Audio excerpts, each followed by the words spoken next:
Thompson and St. Cour side by side.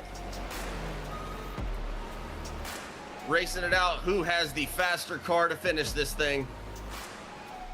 St. Cour is going to bring it home in first. What a race at the end of that thing.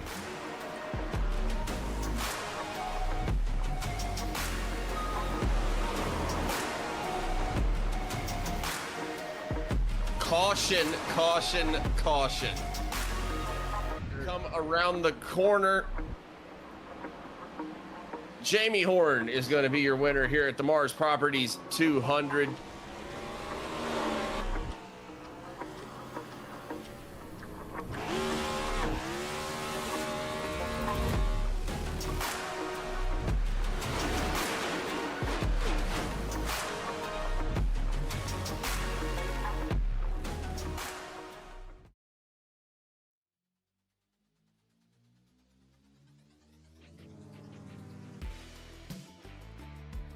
Gentlemen, boys and girls, welcome back to Doghouse Racing TV. Welcome back to the Doghouse Racing League, and welcome back to the Group 6 Cup Series. Coming to you live from Homestead Miami Speedway for the Group 6 180.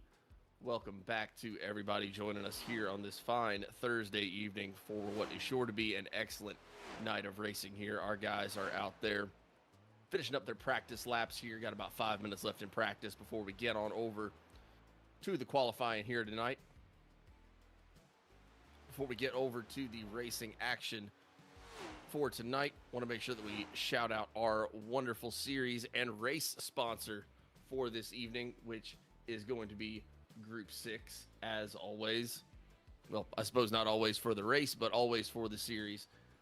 Special thank you once again to Group 6 for being our series sponsor, stepping up and helping to make sure the league stays taken care of. You can catch that Group 6 sponsorship on that car, Justin McMahon, all season long. Your race winner last week at Auto Club.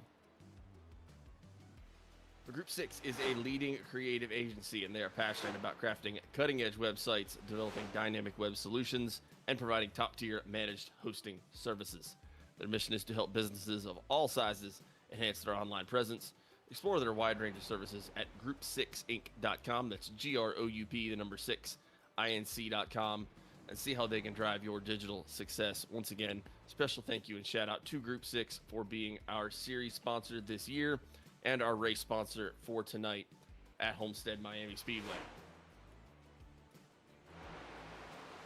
Got a very exciting night of racing coming up for you here. As always, up in the booth, you have the Knapp Daddy Racing Boys. My name is Hunter Foley, up here with my broadcast partner, Jonathan Smith, and we are so excited to be up here bringing you this race. I know Homestead is one of our very favorite tracks, not only to broadcast, but also to race at. Thank you once again for everybody tuning in to the stream out there. We got 6 people in there right now, so thank you each and every one of you for joining in here with us tonight. We appreciate it, and the drivers appreciate it. Be sure to leave a like on the stream. It helps so much. And subscribe to the channel if you haven't already, so you don't miss any of the racing action coming your way. And as always, make sure you get loud in the comments. Cheer on your favorite drivers. We love reading it. They love hearing it. One of our very favorite parts of being out in the booth, as always. We got B-Mac out in the comments, leading it off. Hey there, Hunter and Jonathan, looking for another great night of racing. Go Team BNB. Hope to see you on the podium, son. Go Andrew, number 12, with a Canadian flag. Well, at least based off of those practice times, that is looking like a pretty good shout here tonight for the number 12 of Andrew St. Cour. Currently has the fastest time in practicing out on the track by just a little bit. 31.868 for Andrew St. Cour, followed closely behind by Mr. Channing Baloo, who has a 31.896.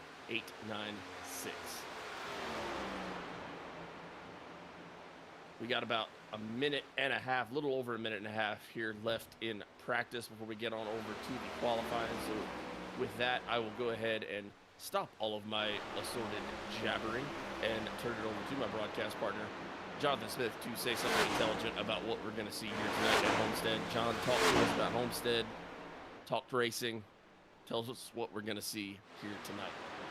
Well, it is great to be back here at Homestead. Love this track a lot. This is a multi-groove track where you can ride just about any line that you want to. High side, low side, just depends on where that car is going to sit at as you go around this track. Pull up some race info here for you. For the Group 6 180, it's about a 1.5 mile track. Very low altitude, as you can see there, about 4 feet above sea level, so you can bet that humidity is going to be pretty high at 95% tonight with 12-mile-per-hour winds. That could be affecting some of these drivers as they're going through these turns here at this oval. But definitely a good time, going to be a fun time out here. I love Homestead. I mean, this is just a great lineup of tracks these guys got going on here, but this is definitely set to be a fun one.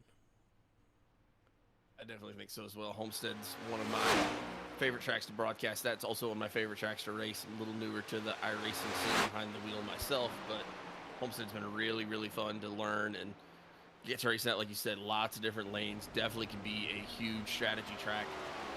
I've seen from the spotter booth as John has won Homestead races purely off of tire strategy. And if there's one thing that we have said consistently throughout being able to broadcast for the Group 6 Cup Series, is that these races can be won on pit road, and especially if we get these long green flag runs that you often see in the Group 6 Cup Series, I can definitely see that coming down to a good or bad pit stop or some good or bad pit strategy. Speaking of that, this is the Group 6 180 here tonight at Homestead Miami, which means we are going to be doing 120 laps of racing here tonight.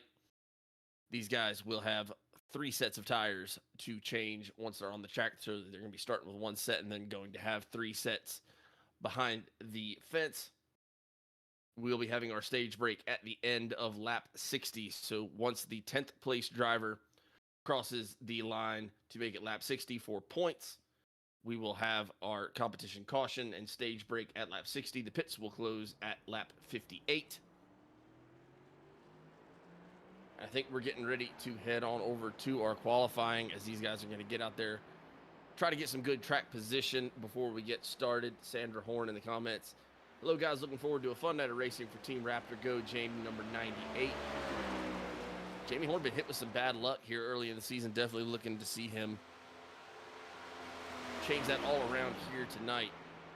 John, talk to me about how important track position is here as we get over to these guys getting their qualifying times down. I'm not usually a big proponent of track position. I mean, I feel like I'm in the minority of that. There's just 2 schools of thought. Like, you want to have good track position, stay ahead of the pack and everything. But this track, I definitely think track position is going to be pretty important here, especially with the pits, especially with the tires, and the clean air out in front can definitely help you out a ton here. A little bit of draft that you're going to find on this front stretch and back stretch. A lot of aero blocking comes into play as you go around these corners. But you got to stay up front, really, or at least stay with the pack and have them in striking distance. Try to save those tires until the very end there and make a run. I think this track is one of my most experienced tracks with being in victory lane of all of them on the circuit. And a lot of that's by luck, but a lot of that too is just by good old tire saving. You'll see these guys run this high line here in practice, but I assure you that most of them will probably drop to the bottom side as the run goes on, or maybe even from the beginning of the run. But high side is definitely the fast side. It's just once you start making that turn, all that momentum and all that force pushes you up towards the wall more and burns up those tires just a little bit more. Remember, that was one of the first pieces of advice you gave me when I was starting to get behind the wheel was about Homestead was you can be fast on the high side, but you are not going to save tires up there. And there's a lot of arguments to even be made to staying on the low side throughout the course of the race, not sticking to the white line necessarily, but kind of just going middle to low, especially on your exits, is definitely a strategy that you can use out here. But I imagine we're going to be seeing a lot of different thought processes going into this race here as we start to see some of these qualifying times roll in here. Tyler Millette just finishes up his qualifying with a 32.216. That's good enough for second place right now, right behind number 98 of Jamie Horn with a 32.201. Still seeing some guys out on the track getting their qualifying times in. Andrew St. Court out there right now getting some lap times in. Kevin Thompson as well. Channing Ballou getting his lap times started. Jamie Knopf just getting going out there. I believe that's a new paint scheme for Mr. Jamie Knopf right there. Yeah, you just saw all the cars in the track turn gray for a second, because I realized I have not updated my trading paints yet. And iRacing dropped a big update this week where they have completely remodeled the next-gen car, which I guess is not a complete remodel. It looks about the same, but there's a lot of minor differences. You can see the front bumper there of Jamie Knopf's car. That little green stripe is because they made that front end just a little bit longer, especially on the hood. The front bumper almost looks like an overbite. If you look at it from the side, is how somebody described it, and I can't unsee it now. A little bit of differences with that A-post up there too. They put a little slit in there that's supposed to help with some air movement across the A-post, and also in that back wheel well is a little bit different of a shape, and the back bumper as well is a little bit bigger. So if you're a painter out there, it definitely messed up your week, as it did mine. I have been swamped with trying to fix paints and everything, but I think I got most of the guys in here straight. I want to make sure the Doghouse guys are covered first, because I knew the race was tonight. But you're going to see some of these paints, especially for these Chevy drivers specifically, that are going to have maybe a little bit of differences in the paint schemes. But I don't know how these cars are going to drive. I did talk to Jamie Horn a few days ago about how it handles, and I've also got some feedback from some other drivers throughout other leagues, and saying that the car likes to stick just a little bit more, maybe provides a little bit more grip to the track. So it'll be exciting to see what happens here. Yeah, 100%. I heard a lot of, it's kind of a weird dichotomy of events, because when you saw the updates come through and the little slight design changes that they made on the car, it ruined your week, because we here at Knapp Daddy Racing, for those that don't know, I'm very not involved on the paint scheme side of things. That is all John's handiwork. So John had a time and a half trying to get those paint schemes fixed. But I have heard generally a lot of good feedback about the car, and that it's able to stick a little bit more, which gives these guys a little bit more freedom to kind of play around with their setup. I know some of them have setup sponsors, some of them try to make their own, but gives them a little bit more freedom to kind of play around with their setup and make sure that they are as fast as possible here tonight, as we are just winding up qualifying here, and we are about to get gridded up and get over to the race here for the Group 6 180 here at Homestead. And man, I think this is going to be a fun one. Oh yeah, absolutely. These guys are starting to grid up now. We'll talk more about this car and some of the changes as the run goes on, but before we go ahead and get green here, why don't you tell us about our grid? Happy to do that for you here tonight. So it's looking like a little bit of changes there to the front row after we last took a look at the qualifying times. Starting in our pole position here tonight is going to be the number 26, Mr. Channing Baloo, who was your winner of our first race at Chicagoland. Starting in second place, you're going to have the number 13 of Kevin Thompson right there representing for Team BMP, and in third, you're going to have another Team BMP guy, Andrew St. Cyr, in that number 12 car, starting in third place tonight. Daniel Simmons going to be starting in fourth place here tonight. Jamie Knopf going to be starting in fifth. Jamie Horn, who was holding our pole position there for a little bit, going to be going off in sixth place. Tom Millett, the number 94, going to be starting in seventh place. Our fearless leader and league admin, Daniel Wilkerson, going to be starting in 8th place tonight. Stephen Bonomo going to be starting in 9th place, and Brandon Trush is going to round out your top 10. Nicholas Schell going to be starting in 11th place here tonight. Gary Kloon going to be starting in 11th, or excuse me, Gary Kloon going to be starting in 12th in the number 11 car. Joe McKnight going to be starting in 13th place tonight. Gary Armijo 14th, and Mike Leftwich is going to round out your top 15. Justin McMahon qualified in 16th, but at least from what I'm seeing here in the race chat, I believe Justin McMahon is going to be serving an EOL to start this race. He is going to be starting at the tail end of the pack in that number 24 car. Hunter Simpson in that number 5 going to be starting 17th. And then for our guys that did not qualify, we have Josh Cully in 18th, Nicholas Atwood in 19th, Adam Gardner in 20th, and Bill Gentry in 21st. Right as we cross the stripe, and we are underway here at Homestead Miami for the Group 6 180. Yeah, a little bit of fog in the air too early on in this race, so some of these cameras might be just a little bit foggy for the time being. That good old Florida humidity getting out here, but it's definitely going to affect the way these guys shift gears too with this high humidity.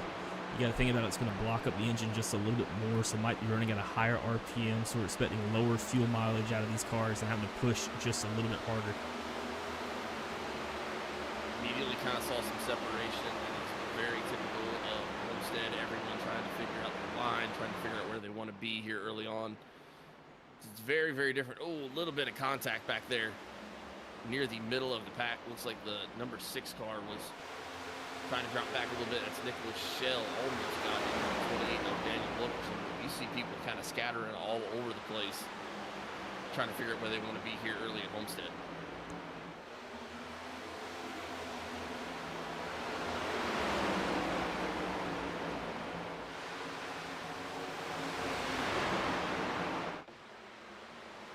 A lot of movement in the back, not so much in the front, and this is one of those tracks that you can get out there and kind of run away with if you get out too far ahead, so you really got to mind the leader here, and even if it's not your pace, got to keep within striking distance. As you see all these guys going to the low side, I don't blame them. Got to be trying to save tires here early. We will figure out over the course of this race what our fuel mileage is looking like. But I do know that we have 3 sets of tires that these guys can use over the course of the race. Have 21 cars starting the race here tonight. And it is going to be, currently 21st is going to be the number 24 car of Justin McMahon. I know we saw the EOL come through on the race chat here early on, but I believe he also had to serve a drive-through here early on. So he is going to be significantly off the pace to start this race. He was your race winner last week at Auto Club, but he is currently going to be in 21st and about 28 seconds behind the race leader.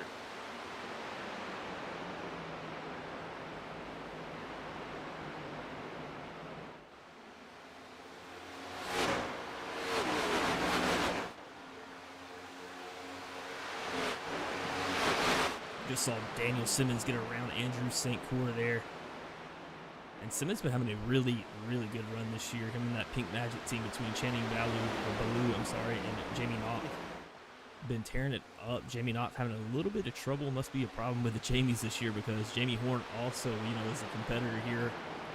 Won the Group 6 Cup Series last year and just has not had the run that he wanted. Dominating fashion. And dominating. Just has not had the runs that he's wanted in the past 2 races. So looking to change that tonight. I know he's very fast here. If I had to pick a winner for tonight, I'm picking either Jamie Horn or Brandon Trush.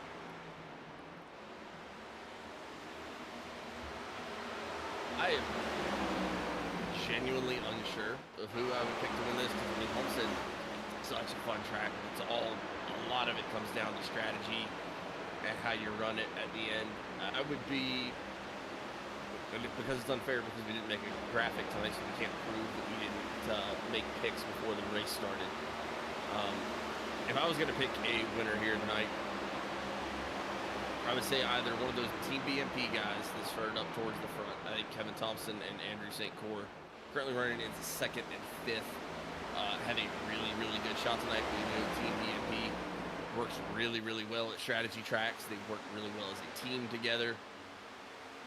But when you look at what Channing Baloo, I want to say Baloo every time.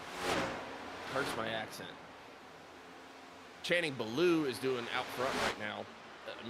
A lot of times when you see guys kind of really pulling out to those big leads early at Homestead, it's because they're really trying to rip the high side, carry a ton of speed. But he is going high on the straights, but he's not staying up there around these corners and out through the exits. He's going almost all the way down to the bottom. He's got almost a second of a lead on Kevin Thompson right now.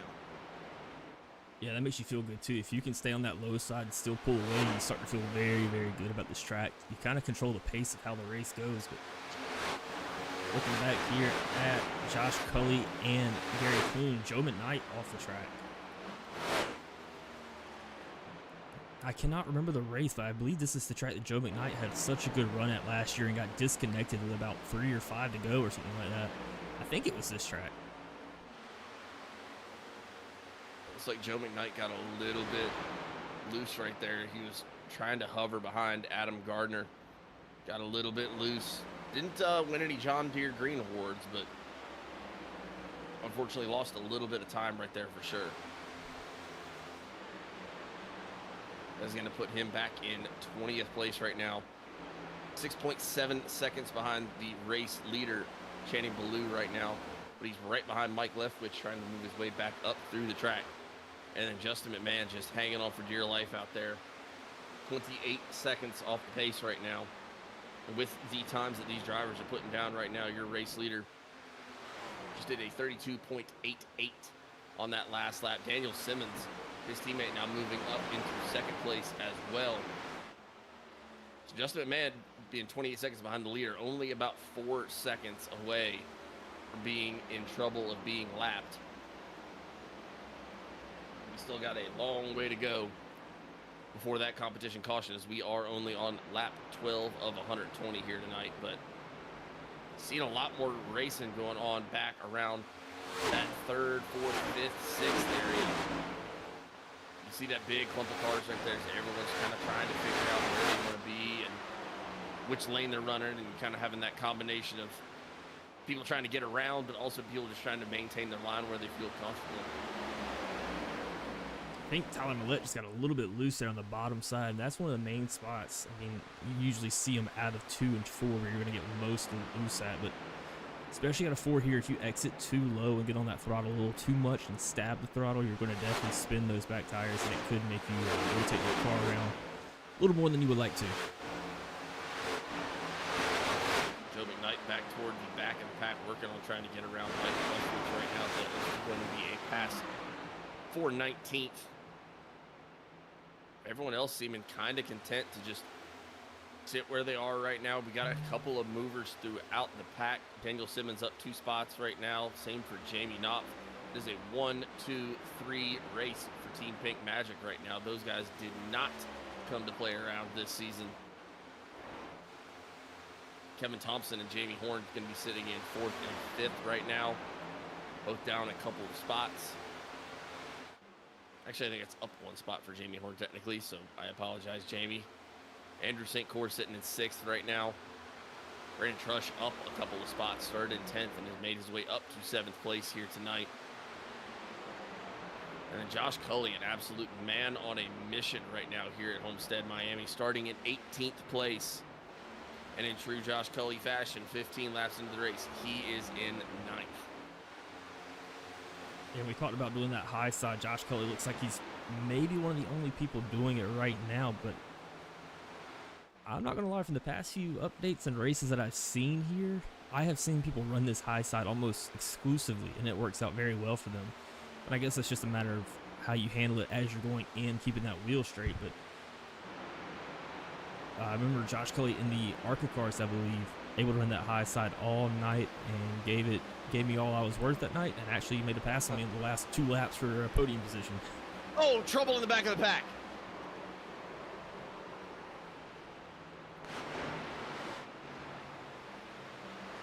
Look like Bill Gentry and Gary Armijo getting together, and that is going to bring out our first caution here.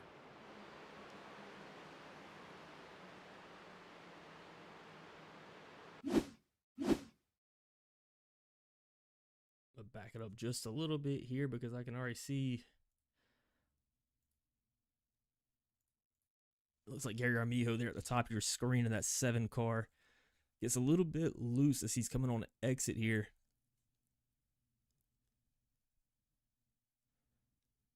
And just comes down into Bill. Wilkerson able to avoid it. Joe McKnight going low to avoid it.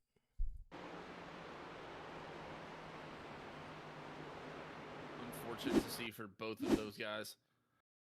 I believe Gary Armijo came over the radio and said that he would take the EOL for that yellow flag.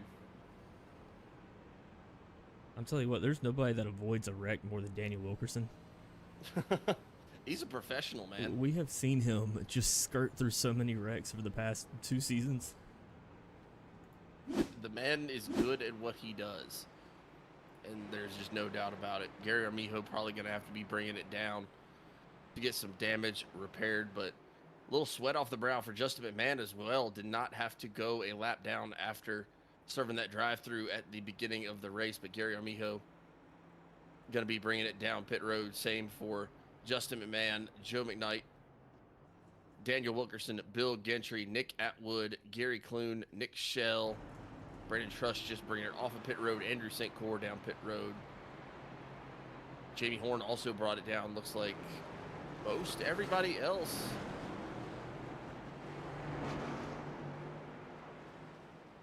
Kevin Thompson brought it down pit road. Adam Gardner stayed out. Steve Bonomo out. Josh Cully.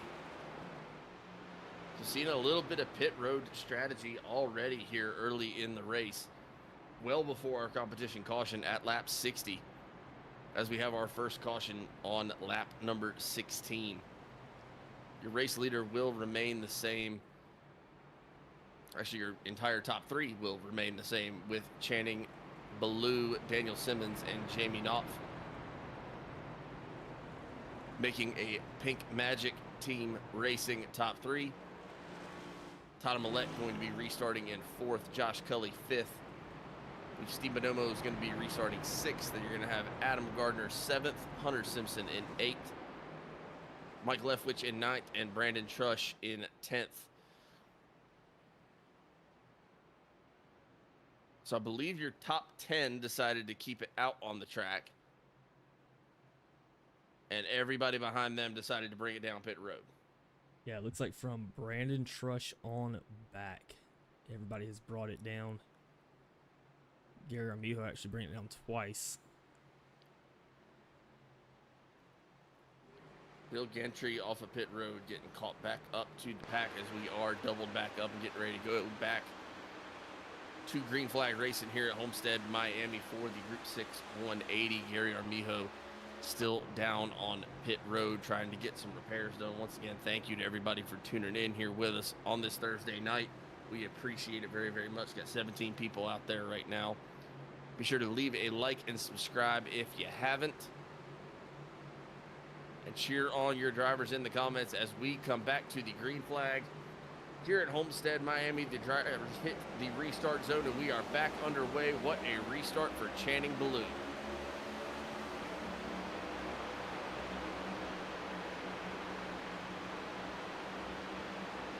And Channing Ballou did not come here to play tonight. Everybody scattering, trying to find their position behind him, but I mean, he hit that restart perfectly. And we have another caution flag out.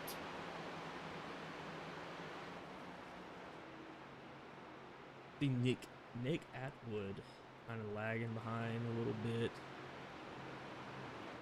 But I don't have any notification for a wreck. Let's see if we can go back and see what we see, I guess.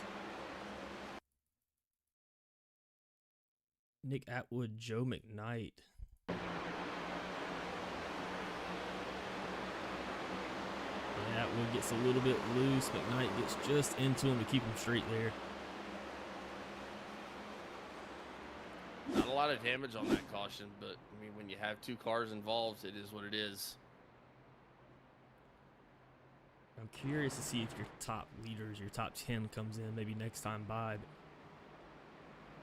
That's what I was going to be. That was going to be my next question is you saw pretty much everybody behind the top 10 bring it down pit road last time by.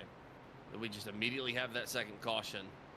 So if you're in the top 10 now, I mean, what would you think about it from the perspective of a driver? You saw everybody behind you at Homestead, you know, roughly 18 laps in, come down pit road.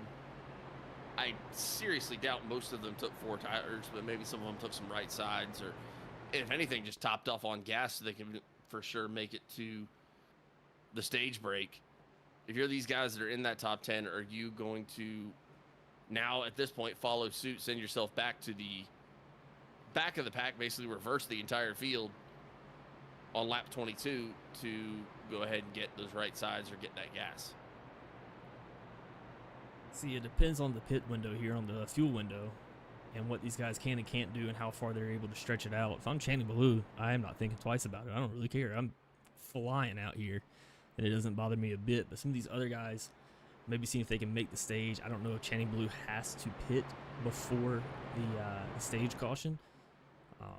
You would think that if he did, and if he was inside of his fuel window to take fuel now, that he might do that, but I'm not sure if we're going to see that. Pace car lights are still on, so we still have at least 2 to go here.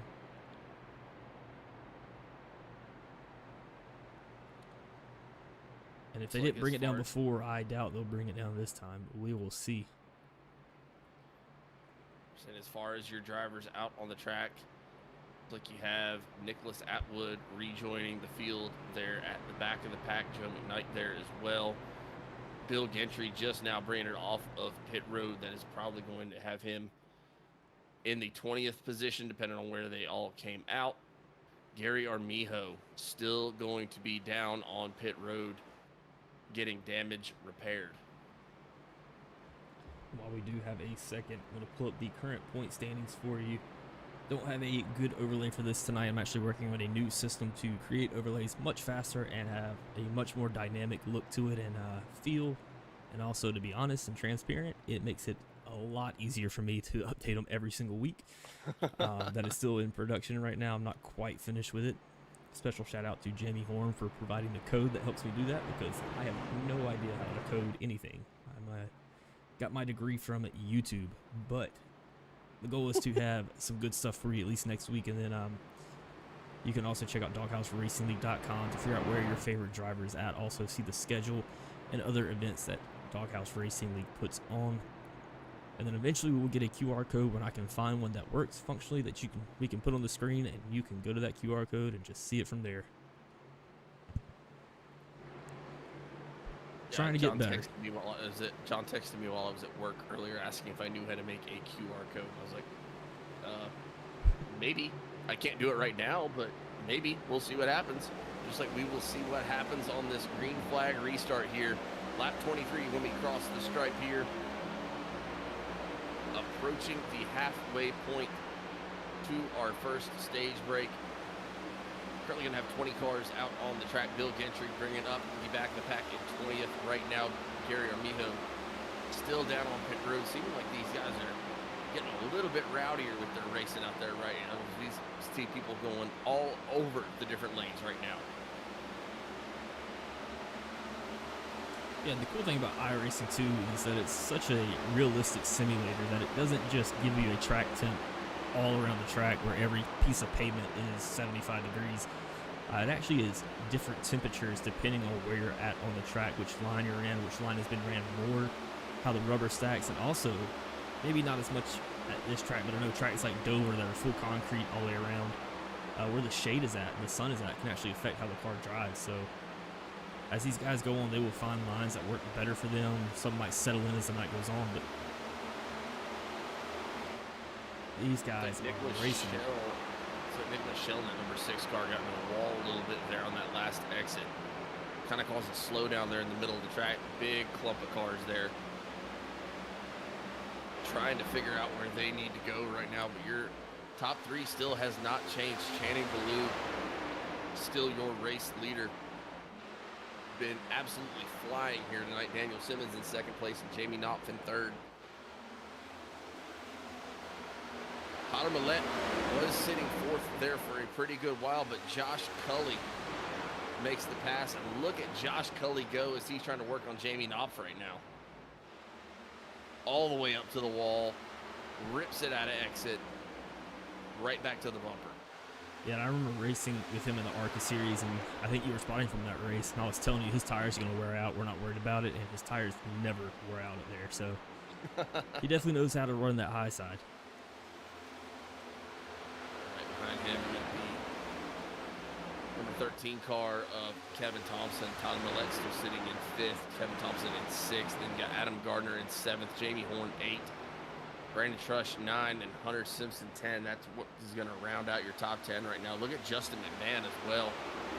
After starting the race way behind in the back of the pack, is now fighting to get into the top 10. I believe he will do that, but getting that pass over Hunter Simpson right there. Yeah, we were just talking about him being in lap trouble, and now look at him. Yeah, flying through the pack, trying to get back up to the front. Got a taste of victory lane last week. Oh, trouble!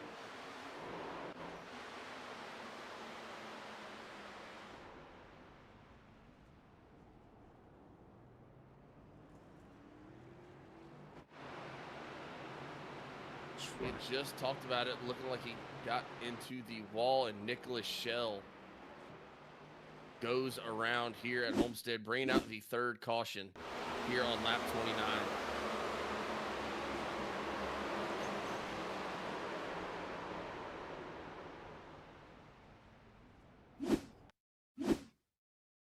See if we can go back to the in-car cam with Andrew St. Cyr.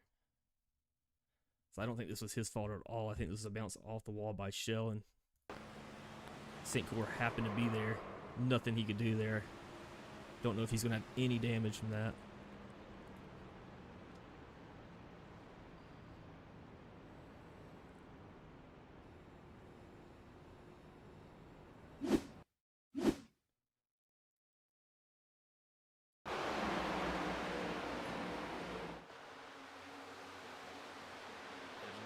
Looks like when Shell was coming off the wall there, just trying to get it back down onto the track. And just Hunter Simpson, not Hunter Simpson, Andrew St. Cyr, wrong place, wrong time, and around goes Shell. Yeah, that's definitely going to happen here, especially off turn 4. The guys are going to come up high, and you want to use up all the track that you can, so you're going to push it as far as you can up to the high side and eventually hit the wall and hit some scrapes there, but I see Josh Cully bringing it down pit road. This would be his first pit stop of the night. An update there as well. It looks like Andrew St. Cyr is still electing to take the EOL for that caution. So it is going to have him starting at the tail end of the longest line. Good for him. I would not. Looks like... Oh, but Nicholas Shell actually coming right back and saying,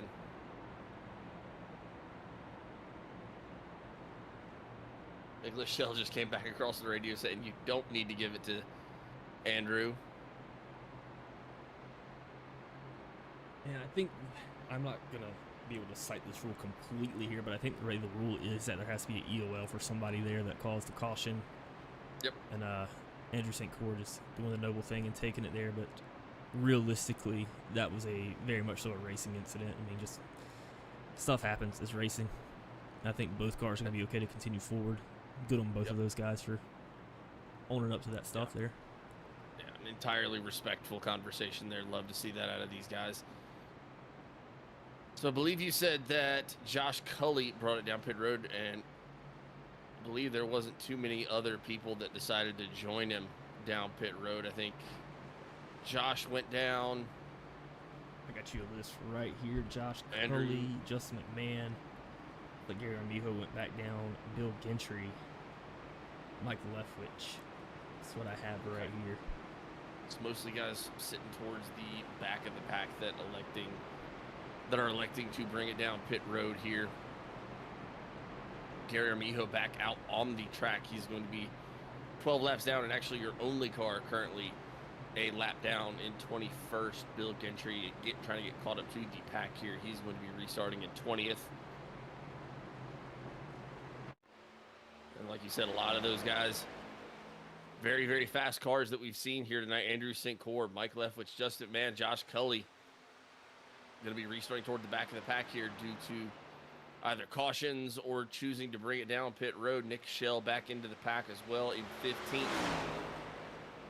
Your leaders will remain unchanged here so far, as Channing Ballou, Daniel Simmons, and Jamie Knopf are going to be starting in your top 3. Then 4th, Tyler Millette, Kevin Thompson, Adam Gardner, Jamie Horn, Brandon Trush, Hunter Simpson, and Gary Clune make up your top 10.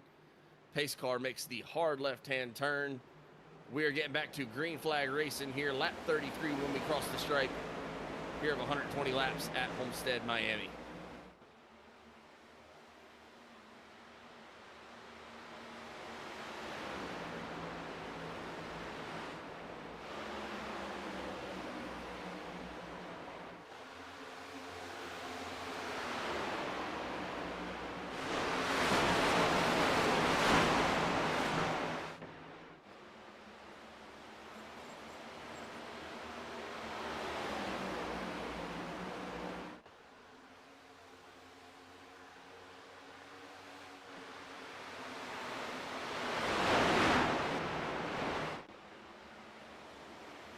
Tyler Millett was kind of challenging there for a second. Got to the wall. That's going to send him back a little bit, and it's Pink Magic 1, 2, 3 once again. Pink Magic out there in the 1, 2, 3 spots right now, and they've been working through this race. But Tyler Millett still up there trying to challenge Adam Gardner, also up there battling for that 4th spot up there near the front. Everybody battling for position right now here on lap 35.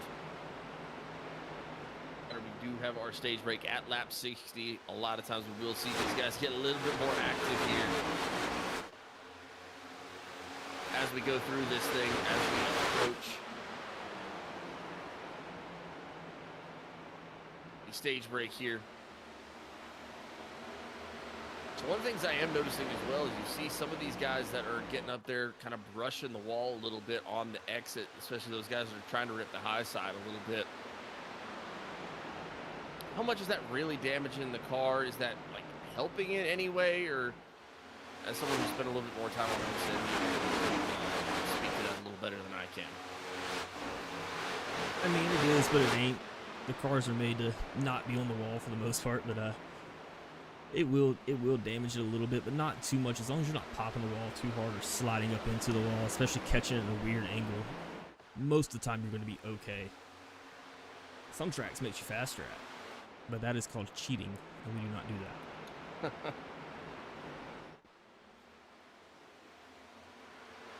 I think I saw a lot of that happen at the Bowman Gray last night. There was a lot of everything at Bowman Gray last night. I'm indifferent about it. You know that. Just, I don't think it's a good race. I would say indifferent might actually be kind of an understatement for the conversations that you and I have had about the clash at Bowman Gray. For those that don't know, or at least I would hope you would know at this point, that myself and John been friends for a lot of years and enjoy racing and have a lot of conversations about the racing that's going on here. And we have a big disagreement with how the clash goes, because I'm actually a huge fan. I think the clash at Bowman is really, really fun, and I enjoyed watching it. John is not a fan. No. It just, it's not good racing to me. I don't love it. It's way too small of a track. I think there's other tracks they could have went to. It's cool for one race, but going back another year, it's just like, it's too much for me. And it's the same people that are going to start in the front. You usually end up in the front unless you have some crazy things happen, but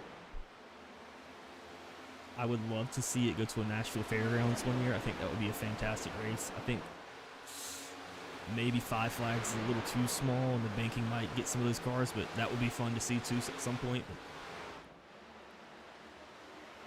Christos0254 here in the comments. Wish I was racing, but recovery is going well. Hopefully the Shoney's boys can get a great finish.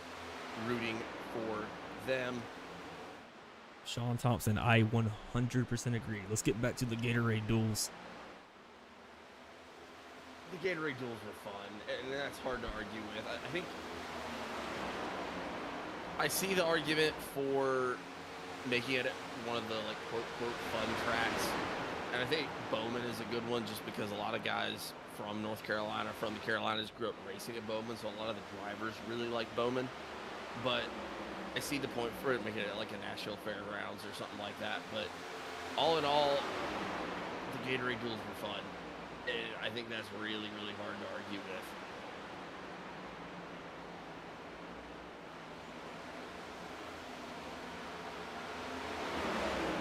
Obviously want to wish Christos there, who wishes our very own Chris Simon the very best. Not able to be on the track with us tonight, but looking forward to having him back out on the track. Chris Simon, always really, really fun to watch out here.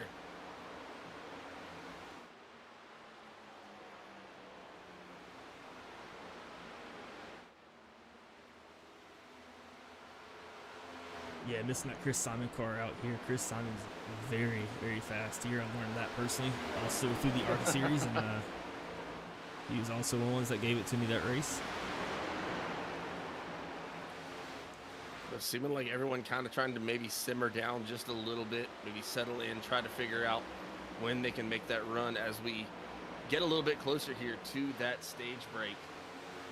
Once again, that will be on lap 60. The pits will close on lap 58. And the stage break will actually happen, even though it's on paper on lap 60. That is when the 10th place car crosses the line on lap 60 to make it lap 61. And they do that for points, because these drivers do get bonus points for where they finish in the stage break. Reminder at home, it is 10 bonus points to the person who wins the stage, 9 for second, 8 for third, so on and such forth down the line. Starting to see a little bit more racing going on towards the back of this pack right now, towards the back of your top 10. You got Nicholas Atwood, you got Andrew St. Cyr right there, and Justin McMahon, all kind of locked in a battle. That's 10th, 11th, and 12th right now. Really good battling going on right now. Team Pink Magic, man, they have put something together here tonight. Is there anything out here that surprised you in a good way or a bad way? Positive or negative, I should say. Not good or bad. It's been kind of funny that there's been 3 cautions here already, given the amount of separation that we've kind of seen in these cars here tonight. But I know, Homestead can definitely be a tricky track, so it's not necessarily surprising that we've had 3 cautions so far. But, I mean, you see these guys split up quite a bit, and then there's just these kind of little clusters that kind of get packed in and start racing each other really hard. So I'm maybe a little bit surprised there. And I want to say I'd be surprised by Team Pink Magic out at the front, being 1, 2, 3 in seemingly just a dominating fashion right now. Ballou out front by 1.1 seconds of his teammate Daniel Simmons in that 06 car, and then Jamie Knopf is about 7/10 behind Daniel Simmons, so about 2 seconds of separation between 3rd place and the race leader. And it's another 7/10 before you get back to the 4th place driver, who is Kevin Thompson right now, and then Jamie Horn 3.6 seconds back in 5th place, 4.6 seconds for Brandon Trush. So Team Pink Magic absolutely came to play, and they are driving it hard right now. Channing Ballou continuing to increase that lead over his teammates, out to 1.4 seconds now over Daniel Simmons. You have to wonder, are they going to be able to maintain that speed? Do they have their pit stops planned out the right way, so they're going to be able to continue doing this all throughout the race and continuing into the end of this race? Are these guys that are sitting back here a little bit further, Kevin Thompson, Jamie Horn, Brandon Trush, Hunter Simpson, Tyler Millette, all making up the rest of that kind of top 8? Are they hanging back a little bit? When is going to be go time for these guys to try to get up there and make a push to get some bonus points? Because, right now, we've seen this race as close as going all the way back to like 18th, 19th, 20th. Has been only about 6 seconds behind the race leader, but those guys out front have turned it on, and now we have 10, 11, 12 seconds separation between the back of the pack and the front.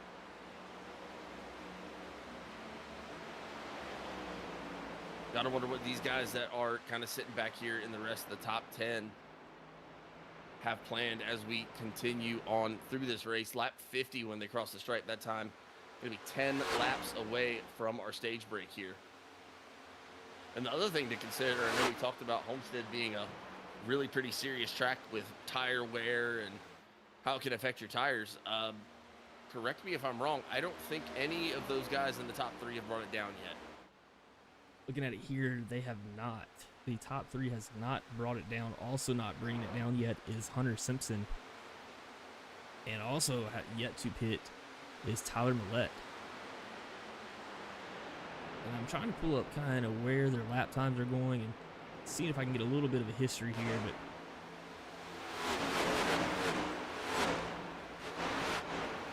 pulling up to Tyler Millette relative to Nick Atwood behind him.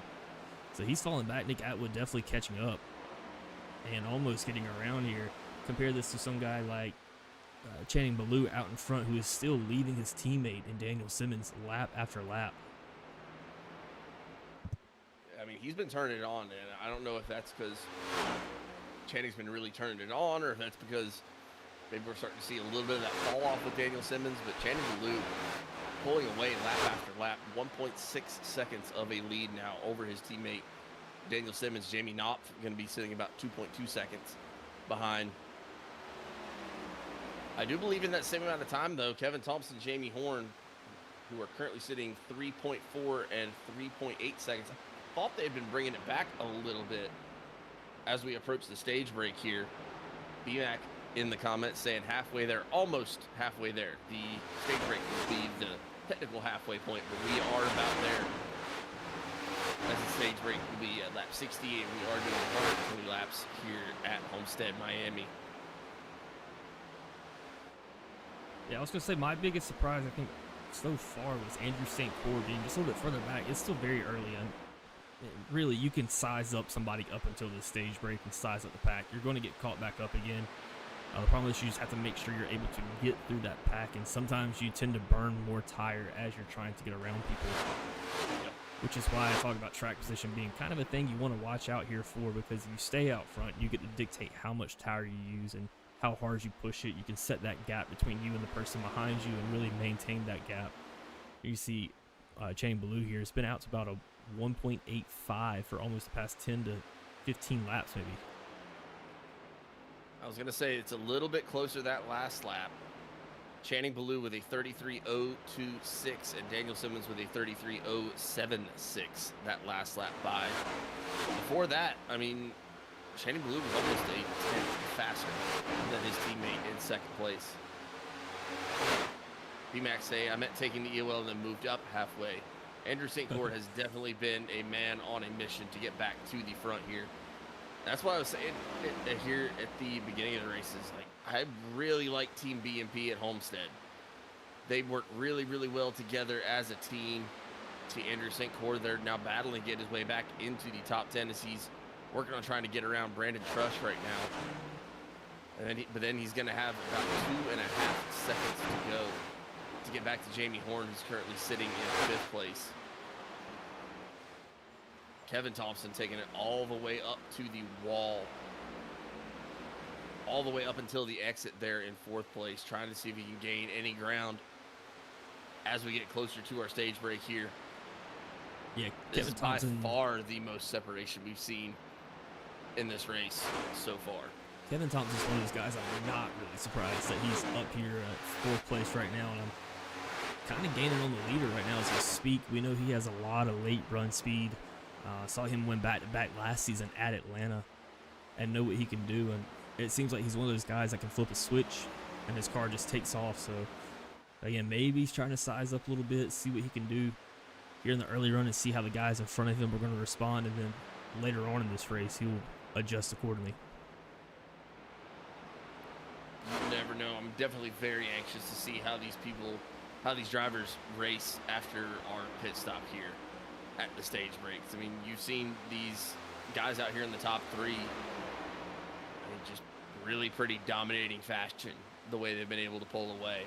I mean, even your 3rd place driver, Jamie Knopf, who's 2.4 seconds behind the race leader, has over a second of a head start on Kevin Thompson, who I think just closed it to just under a second right there. I mean, so these guys that maybe pitted a little early, trying to make sure they can make it on gas, trying to get some extra tire, whatever the case may be. At least in a 60-lap run, Team Pink Magic has something figured out here.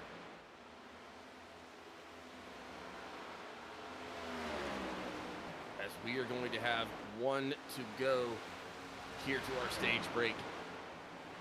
As Channing Ballou crosses the line to make it lap 60 here.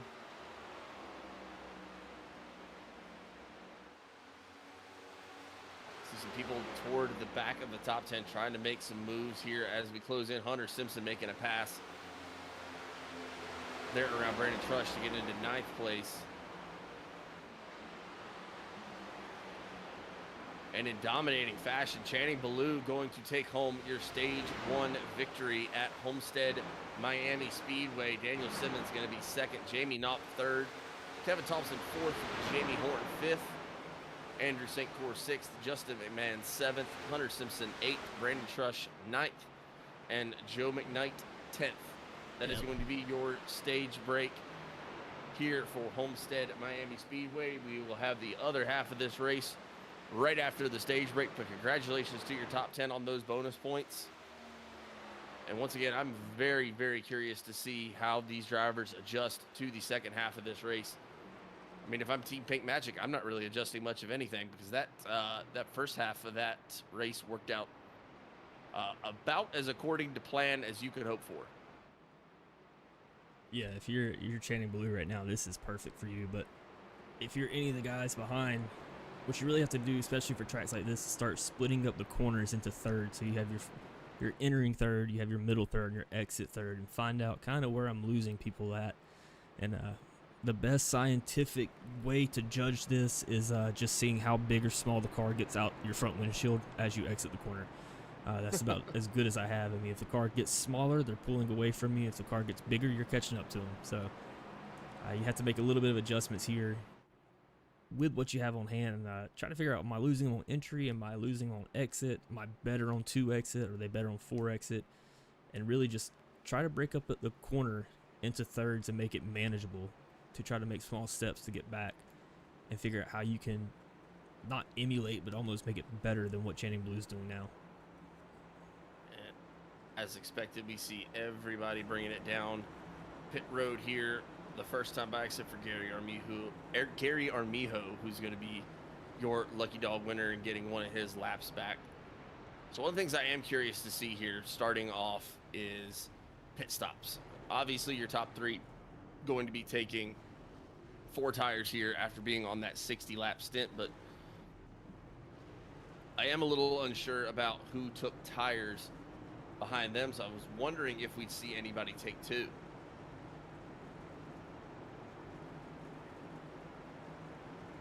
I mean, I doubt it, but I would take all 4 here, especially after the run you had. And I feel like if you try to drive that high side a little bit more, it might wear out some of that left more. You're definitely gonna have a lot more right wear.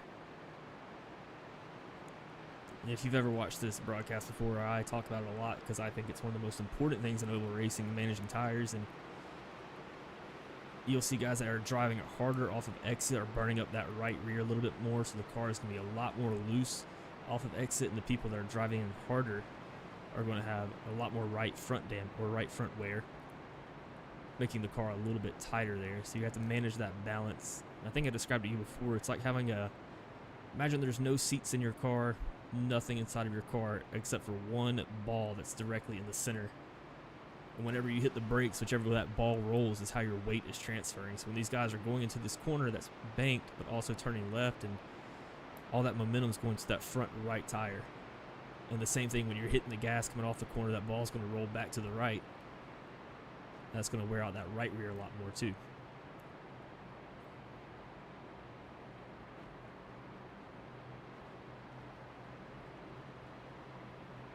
I'm a big metaphor analogy guy.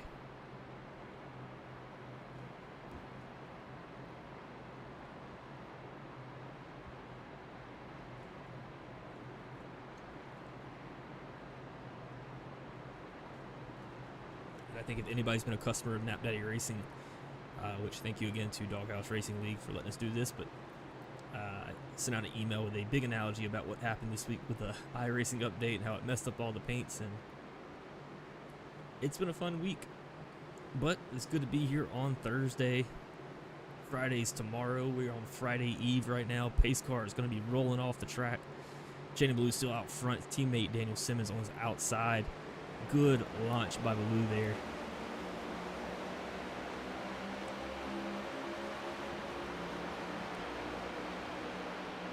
Kevin Thompson immediately let him take the high side. St. Cour's teammate right behind him. I apologize. My microphone decided to hate itself, so I was talking and I realized I wasn't talking. So I had to do a little microphone troubleshooting right there, but I went back to look at the pit stops to see if there was anyone there that took 2 tires, and I didn't see anyone. I think everyone took 4 there. But what a pit stop for Justin McMahon, who's back up there in the top 10 running in 7th place right there. But the leaders remain unchanged. Curious to see what Josh Cully here does as well. We saw him be so fast here early on in the race. As you talked about, those tires can wear out, end up making you a little bit slower. He was riding right around near the top 10 for most of the end of that stage. Very curious to see how that affects everybody going through the rest of the race here tonight.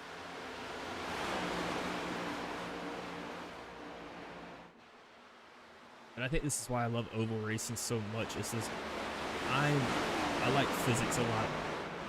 I like physics a whole lot. I think physics is very interesting, but there's so much physics and aerodynamics that go around these cars and how they can be manipulated just being around somebody and being too close to the wall or having a car pitched a certain way. And you can see a lot of that here tonight as these drivers might get a little bit to the right side of the driver in front of them and get very tight from the aero block and a little bit loose there from Joe McKnight. Got B. Bradley in the comments. B. Bradley official saying, glad I was able to catch a race. We're glad you were able to catch a race, sir. Thank you for joining us here tonight. Got 21 people out in the stream right now. Thank you all very, very much for joining here with us. Make sure you leave a like on the stream. It helps out a ton. And subscribe if you haven't. And get loud in the comments cheering on your favorite drivers. B. Bradley again saying, Cole Trickle 51 Mellow Yellow.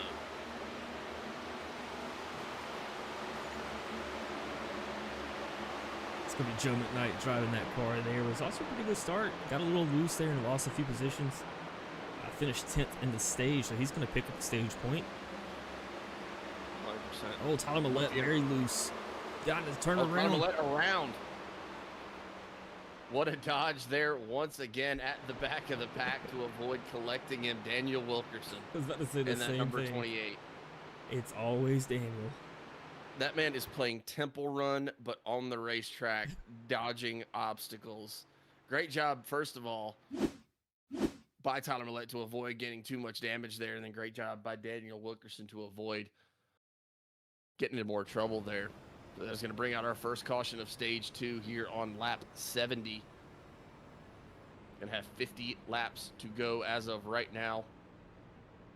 Most everybody just now brought it off of pit road. Don't expect to see too many visitors to pit road here, but we'll see if anybody's got some strategy going on in their back pockets here. Yeah, going back to Daniel Wilkerson dodging this wreck.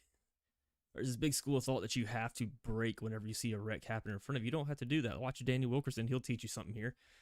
Go to where the car is at a moment and just aim for that spot. And I believe that was a Jeff Gordon quote. He says, I see where the car is at for a second, and I just aim for that spot and hope I make it through. It's pretty good strategy. And for those that don't know, when you really, really lock up your brakes,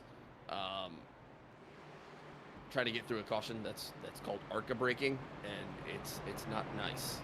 You shouldn't do it.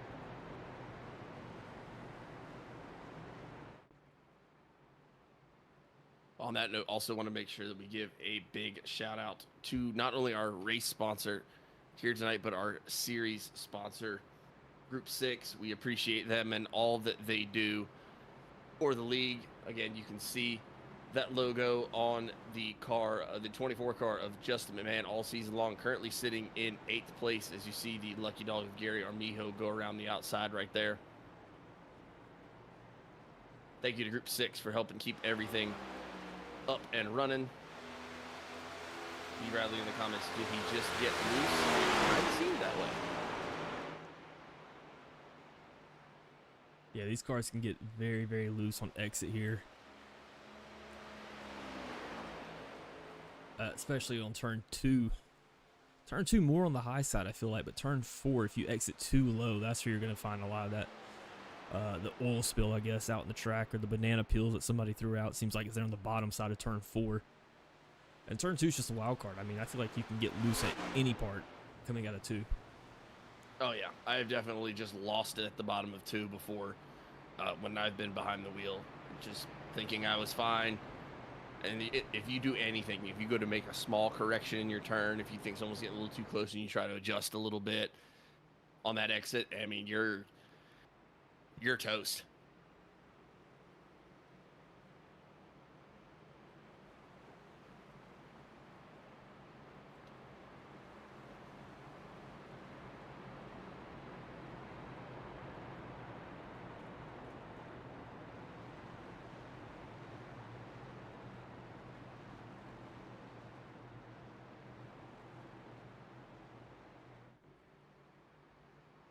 Yeah, Homestead Miami is one of the 2.5-mile progressive banking tracks.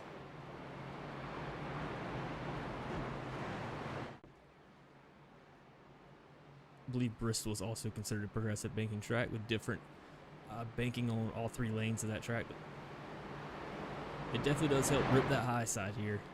The same thing with Kansas.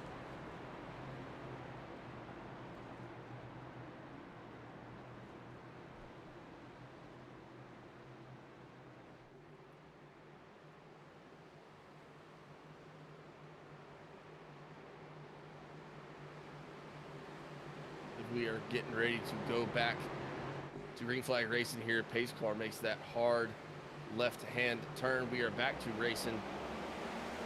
Green flag here. It's lap 73 when our drivers cross the stripe here. Channing Ballou still out in front in first place. Daniel Simmons and Jamie Knopf side by side for second and third, and then a stack of cars behind them. Andrew St. Cyr, Josh Cully, Kevin Thompson, Jamie Horn, Justin McMahon, all trying to race for position back there. Kevin Thompson right to the bumper of Jamie Knopf. You're these cars that are back there in 4th, 5th, 6th, all very fast drivers. Kevin Thompson, Josh Cully, Andrew St. Cyr, Jamie Horn, Justin McMahon, all in the top 8. And then Brendan Trush, Hunter Simpson, also incredibly fast in 9th and 10th. What are you thinking going into the back half of this race here? Coming up on lap 75 of 120, just knowing how, just for lack of a better term, dominating Team Pink Magic has been out front run 1, 2, 3 for the majority of this race. I mean, what are you going to do to try to get around that? Drive faster is my biggest advice. That's going to be the most useful. Second biggest advice is don't try to change everything at once. And it's like your golf game. I mean, if you're just slicing or doing something wild, you're not going to change your whole swing at one time. You make tiny adjustments, which is what I really talk about, breaking that corner up into thirds of the racetrack so you can figure out if I can fix this part on entry, maybe my exit might work out a little bit better.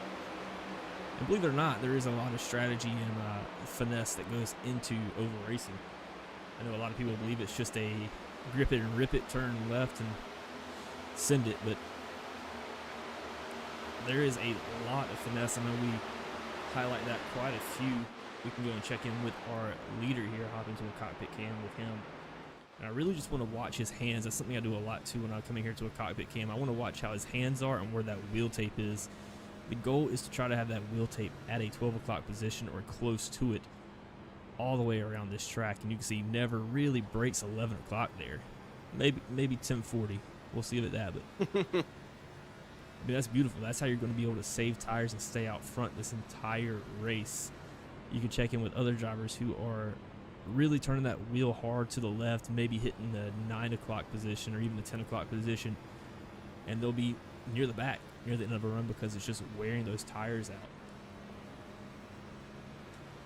And if you try to make everything simple like I try to do, inside line, shorter track, shorter time, but same thing with a wheel. If a wheel isn't pointing straight, it's probably not going to roll as good forward. And that's physics for you. And if anybody knows Hank Green from YouTube, grew up watching him on the Science Channel. That's my hero. Shout out to Hank. Shout out Hank.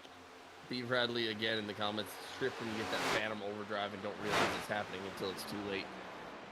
Or Bradley, if you're like me and you're just not skilled enough to realize when you're overdriving and then you're just spinning, you're like, oh no, why'd I do that? And then someone watches it and they're like, yeah, because you were driving like an idiot. Those are really fun too. I think we were working on some things. I told you that one time. Like, I could see that you're spinning way before you even start spinning. Yeah, that's pretty much exactly how that conversation went, which is very helpful advice. Don't get me wrong. It's good advice. It's exactly what I need to be hearing to try to improve my own personal racing, but it does hurt my feelings. Bradley says, oh yeah, it's absolutely a lack of skill. Yep, 100%. Now, I will say with having a lack of skill right now is your top 3. Again, Team Pink Magic. I don't know if they have something figured out at Homestead that just the rest of us don't, but these guys doing such a good job out front once again. Jamie Knopf still 1.3 seconds behind the race leader, but still sitting very comfortably in third place, has 3/10 over Kevin Thompson, who you can see right there is ripping the high side, trying to get caught up to him. Is going to pull up to the bumper here. Give him a big old push there, too. I will say with these open setups, too, there is a setting that you can do to this car called a pre-differential to turn it up. And essentially, the more pre-diff these cars have in it, when you hit the gas, the more it's going to rotate off of the exit. And some people kind of like that, kind of like a fishtail effect of this car as you get on the exit. The bad thing is sometimes that can make the car snap loose without you knowing it. And I know drivers like Tyler Millette and Jamie Horn drive off that right rear a whole lot and want a lot of that pre-diff. It'll make you a lot faster, but it can just snap on you in an instant. And there's Andrews take no right seeing there, that coming. battling for 7th and 8th.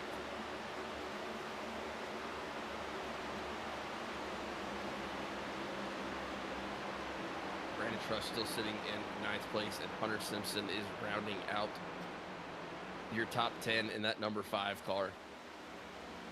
Started the race with 21 drivers on the track, and you do still have 21 drivers on the track. Once again, testament to the Doghouse Racing League guys and the Group 6 Cup Series guys, the skill these guys have, and trying to minimize cautions. And even when you can't minimize cautions, you try to minimize damage.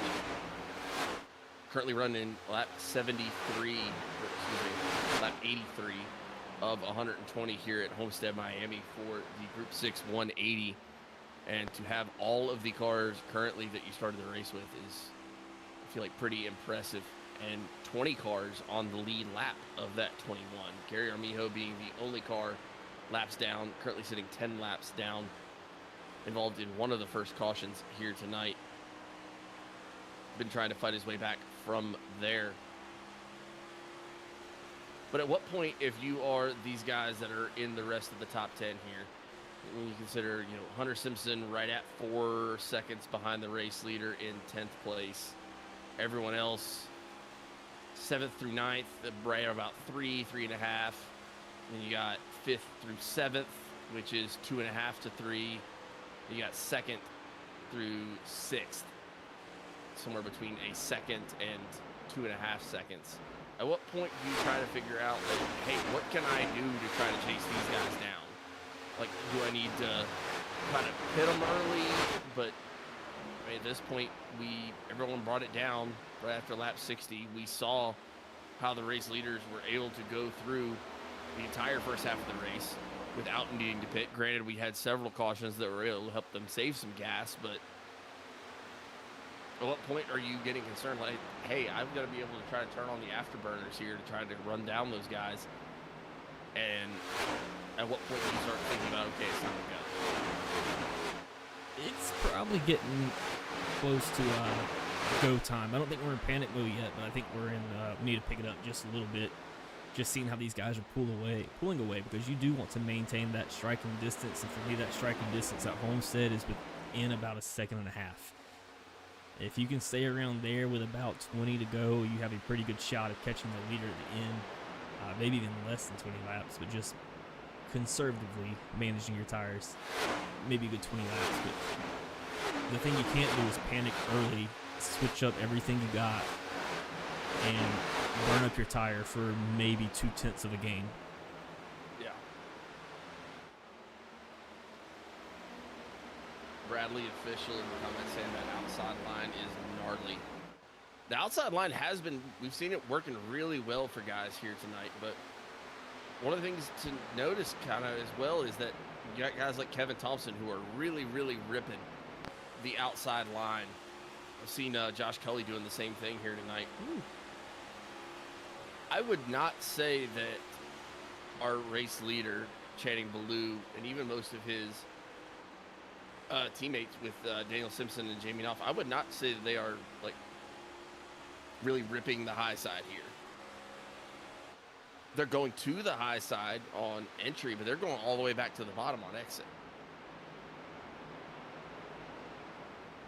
Yeah, I'm watching them now here. I mean, no, they're not taking the high side at all. And really, the high side has a different style of banking than that low side has, so it has a different feel to it and a different dynamic, which allows a lot better of an exit. A little bit slower of an entry, and the problem is sometimes when you get too close to that wall, you have to modulate the throttle. When you're riding along with Kevin Thompson a second ago, you can hear him heavy on the throttle and letting off a little bit to try to let the car rotate, which is good to help the car rotate, but it sometimes can slow you down and kill some lap time there. Whereas these guys here are probably just letting it in on the bottom. We can actually ride along, letting it coast throughout the bottom of this corner and easing back into the throttle. I mean, right now, and far be it for me to want to cause a broadcaster jinx on anything, because both of us have done that in the past. But you about I mean, right now, Daniel Simmons really loose off that exit. I was about to say, Team Pink Magic just has something figured out at this track right now that nobody else does. I mean, Channing Ballou out to 1.5 seconds of a lead over Daniel Simmons. And then Jamie Knopf going to be about 0.6 of a second behind his teammate in third place. Then you got Kevin Thompson, Justin McMahon, Jamie Horn all kind of there in the group right there, fourth, fifth, and sixth. They're all within a half a second of each other. They're kind of racing each other to try to get up there, but I mean, at least as of currently, they have not worked out anything to try to run down those guys up front. Got Zachary Richmond in the comments saying, and I hope I do this all right. Yeah, I'm waiting for you to do it right. If I've watched enough European soccer, Bonomo. I probably would have thrown a go in there. I probably would have gone go Bonomo. That was better. Yeah, that's a lot better. And Zachary Richmond also saying, what's their team name? I don't know which one you mean. We That got is several different teams. Raptor Racing League he's referring to. Speaking of Raptor Racing, Jamie Horn taking the low side around Justin McMahon here to move himself up into fourth place. He's only up 2 spots tonight, but started in 6th place or 5th place and now 6th place and now up into 4th. Justin McMahon, on the other hand, started in the very back of that EOL penalty, then had the drive-through, and now back up to 5th place. So a good run for him last week, picking up that win. Also really good this week, moving up in the points if things stay the way they are. Knock on wood, cross your heart. Don't break any windows or step in the cracks. All the bad juju, stay away. So something to think about. I know we were just talking about when is it go time for these drivers. You got Channing Ballou were in a 32.93 last lap. Daniel Simmons 33.045. Jamie Knopf, well, they just crossed the stripe there, so 32.993. Jamie Horn just ran a 32.874.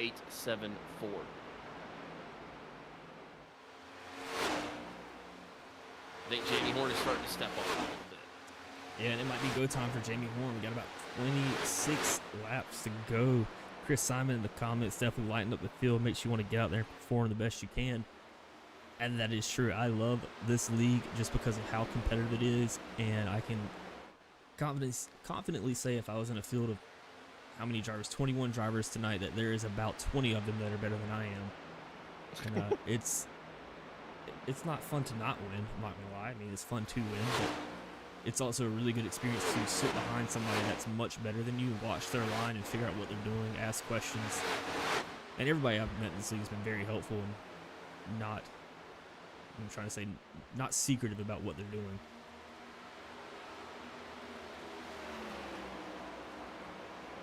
Chris Simon again. Jamie was really fast out in field before the 3 drivers started out speeding, which is really impressive being fast right out of the bat.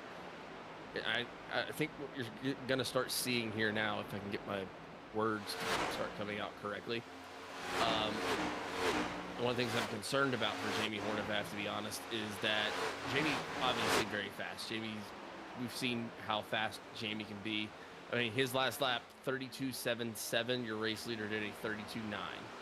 So Jamie Horn obviously very fast, saved some tires, and you can definitely tell is gaining time on both the race leader and on those guys in second and third. He's now less than half a second behind Jamie Knopf and about a second behind Daniel Simmons.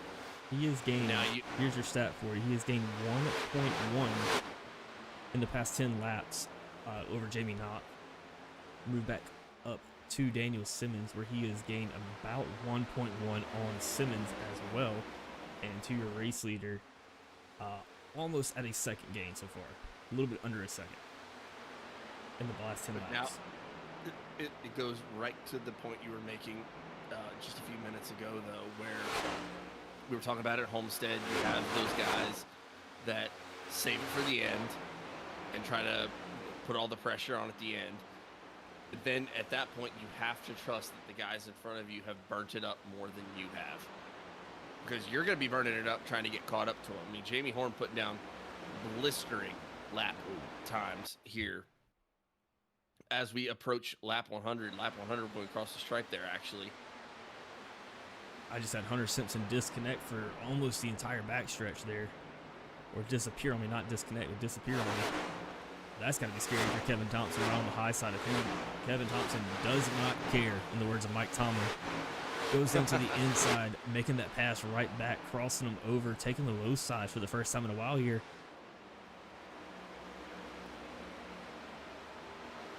Takes it right back from Hunter Simpson. Simpson's going to cross over and try the low side now.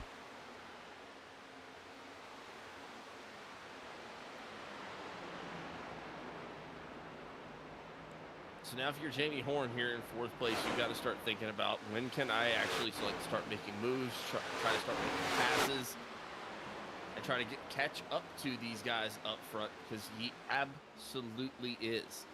I mean, at this point, Jamie Horn only 2.7 seconds behind the race leader. I mean, he is now within 0.6 of a second on Daniel Simpson and is right on the bumper of Jamie Knopf there. Here's the thing, though. It's one thing to catch somebody. Doesn't below it. Good pun. Wish I'd have thought of that. Kathleen Trush, have a great race. Brandon, number 23. And Zach also saying, I love Brandon. Who doesn't love Brandon? It's one thing to catch a driver. It's a total different thing to pass a driver here at this track. I mean, you can get to their door, you can get to their quarter.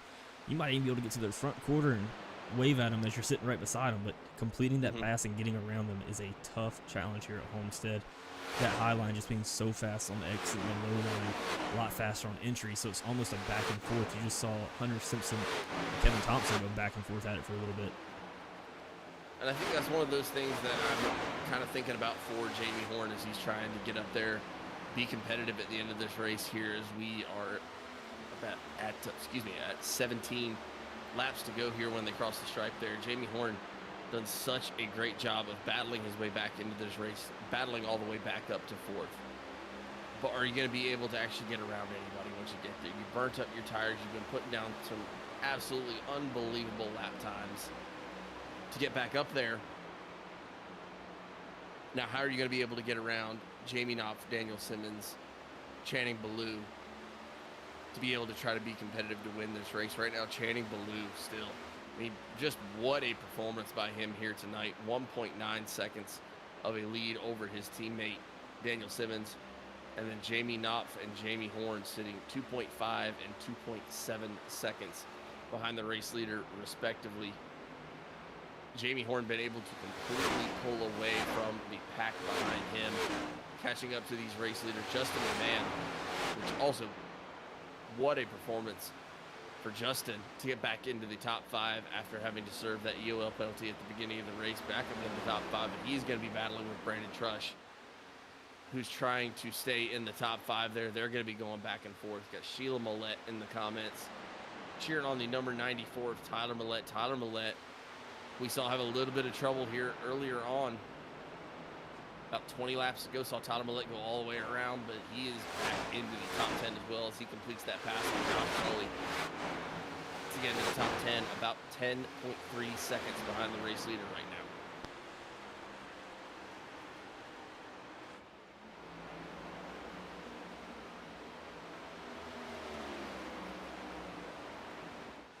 Trying to find some of your closer battles for you here. Good one right here going on between Justin McMahon and Brandon Trush. Trush moves up into the top 5. chasing down his teammate Jamie Horner, who's going to be about 3 seconds, 3.1 seconds off. Jamie Horn's still back there in fourth, trying to figure out how to get around Jamie Knopf there in third place. Channing Ballou up front just put Mike Leftwich 1 lap down, giving us 2 lapped cars for, I believe, the first time tonight. Mike Leftwich going to be 1 lap down in 20th place right now. But Channing Ballou still with a 1.8 second lead on this race. Jamie Knopf going to be back about 2.7 seconds. And Jamie Horn only about 2 car lengths behind Jamie Knopf in fourth. I gotta apologize. I forgot that I even have driver cams tonight. Who do you have? Let's cycle through those really quick. Well, I did have driver cams, but Jamie Horn, I believe, took his off tonight, but I also do have one Justin McMahon. I know Justin drives in that VR headset there. And even his is not working either tonight. Wonderful. Man, that was just a big build-up for nothing. Love it when that happens. There he is. There's Justin. All the respect in the world to him for doing that, because I can definitely see how that is like really helpful for being out on the racetrack. But I feel like it would make me really, really car sick. Oh, I couldn't do it. I had a VR headset for maybe 2 weeks. Ended up selling it immediately because it made me sick. Also got an Andrew St. Cour here joining us tonight for the driver cams.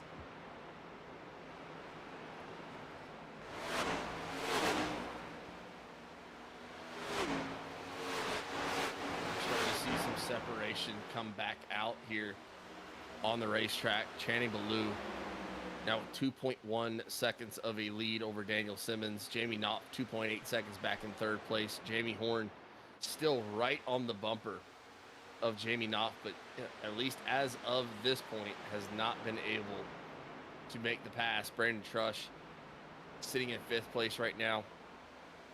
That yellow number 8 Shody's car is going to be Mike Leftwich, who is going to be 1 lap down. Yeah, Hunter Simpson in 6th and Justin McMahon in 7th. Andrew St. Cour sitting in 8th by over a second over his teammate Kevin Thompson, who's in 9th right now. He's going to be battling with Tyler Millette, who's trying to fight his way even further into the top 10 right now.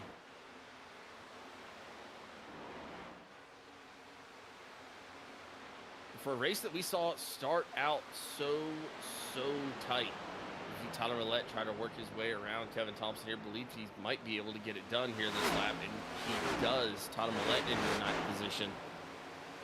I mean, early on in this race, we saw the back of the pack, 17th, 18th. That was only about 6 seconds behind the race leader. There's just been so much separation that's happened as this race has gone on. I mean, once again, shout out to Team Pink Magic, Channing Ballou, Daniel Simmons, and Jamie Knopf, because they just have figured out something here tonight that nobody else does, other than maybe Jamie Horn, who is trying to get around Jamie Knopf here with just 7 laps to go, trying to spoil the 1, 2, 3 for Team Pink Magic here tonight. And I feel bad because I haven't really talked much about Jamie Knopf, Daniel Simmons tonight, and really Channing Ballou that much, but these guys have just, I guess sometimes it's a good thing when you don't get talked about much because you're just out here leading a dominant race and just nothing going on. But right now, Jamie Horn challenging on the inside of Jamie Knopf.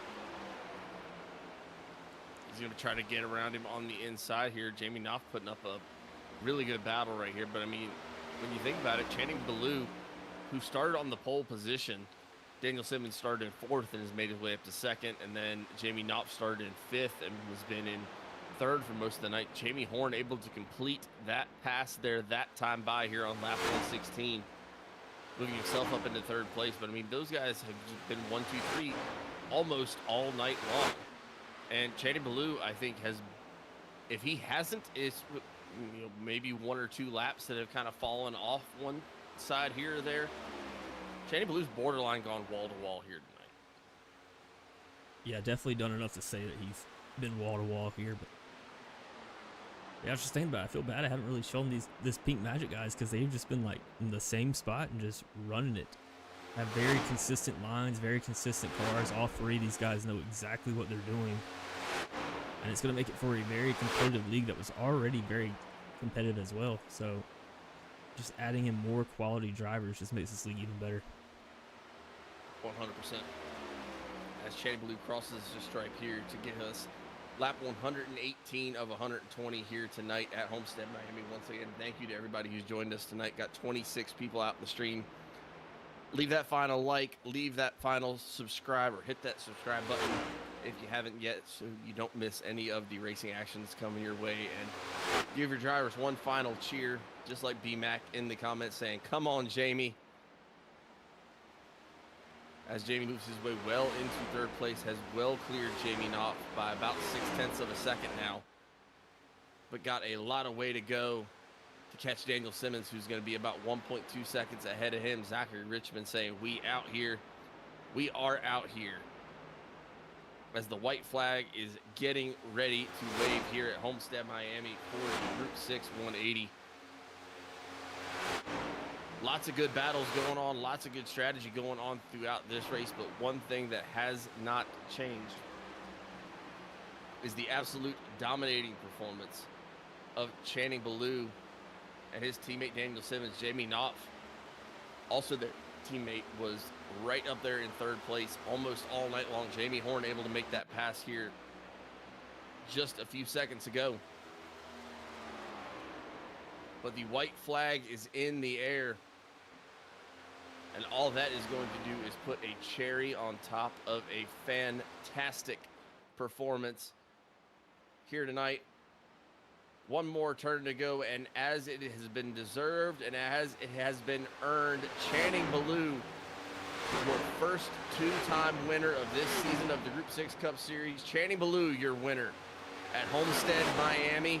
His teammate Daniel Simmons coming home in 2nd place. Jamie Horn gonna finish in 3rd here. Jamie Knopf gonna come home in 4th place. Hunter Simpson gonna finish 5th place. Brandon Trush gonna come home in 6th. Justin McMahon gonna finish 7th here tonight. Andrew St. Cyr gonna come home in 8th. Tyler Millette gonna finish 9th, and Kevin Thompson is gonna round out your top 10 here at Homestead Miami. What a race, what a run.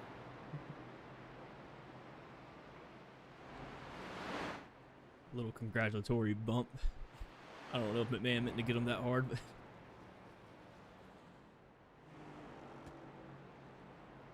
but what a fantastic race here tonight. Sandra Horn in the comments. Woohoo. Good job, Jamie. Proud of you. Chris Simon saying, whole team top 3. Dang. Not quite whole team, but they did get the top 2 as Channing Ballou pulls it onto that NASCAR Cup Series. I believe he's going to go ahead and park it. I wonder if he had the gas to do a burnout, or if he's just done it so many times he doesn't even bother at this point.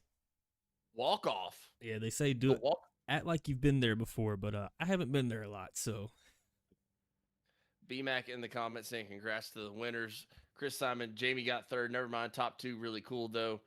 I mean, absolutely dominating performance for Team Pink Magic here tonight. Channing Ballou and Daniel Simmons did a fantastic job here tonight. Jamie Horn able to steal 3rd away from their teammate Jamie Knopf there late, and was able to pull away and was trying to close some distance. It was just a little bit too late here in the Group 6 180 at Homestead.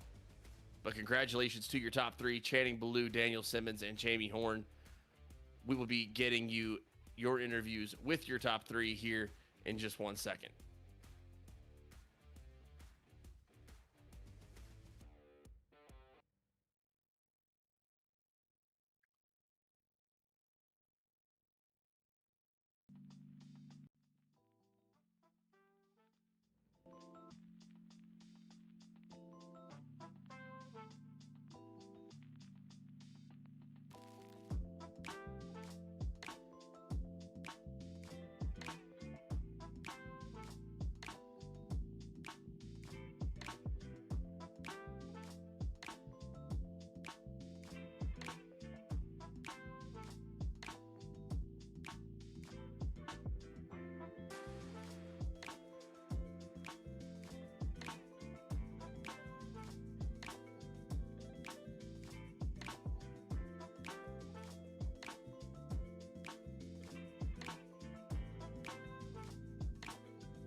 And we are back. I do have your third place finisher in Mr. Jamie Horn coming up to the booth right now. So I pull him up here. Jamie, you got a copy of this in the booth?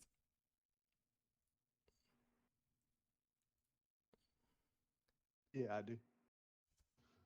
Jamie, you got Hunter up here in the booth, man. Congratulations on your third place finish here at Homestead. Talk to me about how this race went, man. I mean, we had a lot of those single car spins early. So a lot of people taking different pit strategies going early on in the race. Talk to me about how your strategy was going into this race and kind of how that changed going through, especially that first stage. Pretty much, I was just going in with the mentality I was going to go easy on the tires and just kind of conserve. This isn't one of my best tracks, and honestly, my first two races haven't been that great, so I really needed just a decent finish tonight and not getting any kind of wrecks or anything. So that was the goal, was to come out and top 10 was what I was shooting for, but I definitely will take top 3. So that's a good night at a track. Not the that. Yeah, shooting for a top 10 and getting a top 3 is definitely pretty good. Talk to me about those last, let's call it about 25 laps, where those guys who are teammates been up at the front all night long, and you're able to finally get around Jamie Knopf. Talk to me about what was kind of going through your mind right there. Were you just satisfied that you were going to comfortably finish in the top 10, but you knew you had a fast car? We saw you putting down really, really fast lap times, fastest laps on the track there for a while. Were you thinking at one point that you were going to try to run down the leaders, or were you just happy to get up there into third and finish there comfortably?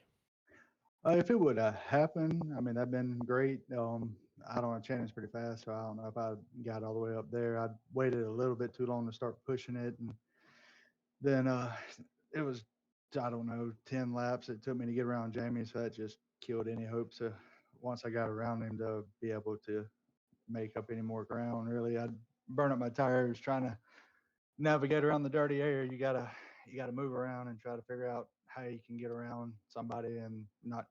I don't want to get my bumper too close to him and get him loose in him. So it was just trying to figure out how I could navigate it, try to see if I could get him to make a mistake. I was making mistakes, so it was a fun battle there for, I don't know, gosh, 10 laps.